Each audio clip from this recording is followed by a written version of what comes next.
வணக்கம் நண்பர்களே. திராவிட முன்னேற்றக் கழகத்தின் கூட்டணிகளுக்குள் தற்பொழுது சலசலப்பு ஏற்பட்டுள்ளது. என்ன செய்வதென்று தெரியாமல் ஸ்டாலின் தலையில் விழுந்த மிகப்பெரிய ஒரு இடியாக பார்க்கப்படுகிறது.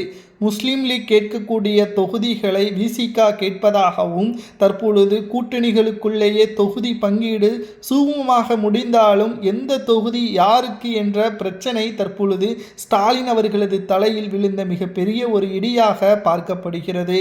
இதில் சரியான தொகுதிகளை வழங்கவில்லை என்றால் அந்த கட்சியின் வேட்பாளருக்கு ஆதரவாக கூட்டணி கட்சிகள் களத்தில் இறங்கி வேலை செய்ய மாட்டோம் என்பதையும் கூறியுள்ளனர். இதனால் 20 கட்சிகளுடன் கூட்டணியில் இருந்தாலும் கூட ஸ்டாலின் அவர்களுக்கு வெற்றி வாய்ப்பை இழக்கக்கூடிய நிலைமை உருவாகும். அது மட்டுமல்ல, கூட்டணி கட்சிகளுக்குள்ளே இருக்கக்கூடிய மோதல்கள் வேட்பாளரது வெற்றி வாய்ப்பை பாதிக்கக்கூடிய வகையில் அமைந்துவிட்டால் தேர்தலில் செலவு செய்த பணங்களும் நஷ்டமாகும். அதே சமயம் ஆட்சி அதிகாரம் கையை விட்டு சென்றாலும் கூட தேர்தல் ஆணையத்தின் விதிமுறைகளின்படி ராஜினாமா கடிதத்தை ஆளுநரிடம் கொடுத்து தமிழக செயலகத்தில் இருந்து வெளியேற வேண்டும். அதற்கு பிறகுதான் அதிமுக ஆட்சி அமைக்குமா அல்லது தவேக ஆட்சி அமைக்குமா என்பது கூட்டணியை பொறுத்து முடிவு செய்யப்படும். இதில் மிகப்பெரிய ஒரு சிக்கல் என்ன தெரியுமா?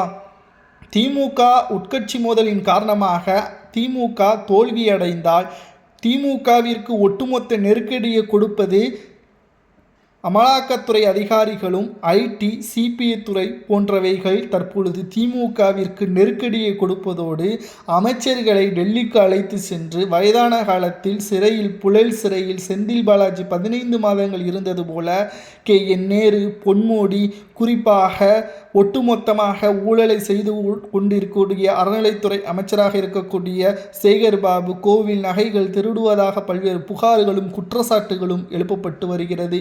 இந்த தேர்தலில் சேகர்பாபு வெற்றியடைந்தால் நிச்சயம் அது ஒட்டுமொத்த அறநிலைத்துறைக்கும் அவமானமாகவும் பார்க்கப்படும் என்று குறிப்பிட்ட சமூகத்தினர்கள் தெரியப்படுத்தியதும் குறிப்பிடத்தக்கது.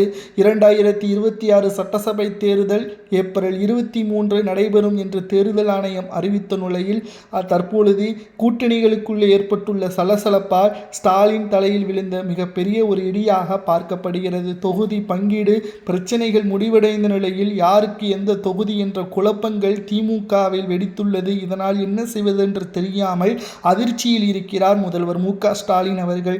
இது தொடர்ந்தால் நிச்சயமாக களத்தில் மிகப்பெரிய ஒரு பிரச்சனை எழும். உட்கட்சியால் அதிமுகவிற்கு கொண்டாட்டமாகவும் பார்க்கப்படும் என்பதில் எந்த ஒரு மாற்று கருத்தும் கிடையாது. ஏனென்றால் தொகுதி பங்கீடு என்பது மிக முக்கியமானது. அதைவிட யாருக்கு எந்த தொகுதி என்பதுதான் இங்கு களத்தில் வெற்றியை தீர்மானிக்கும் என்றும் கூறப்படுகிறது.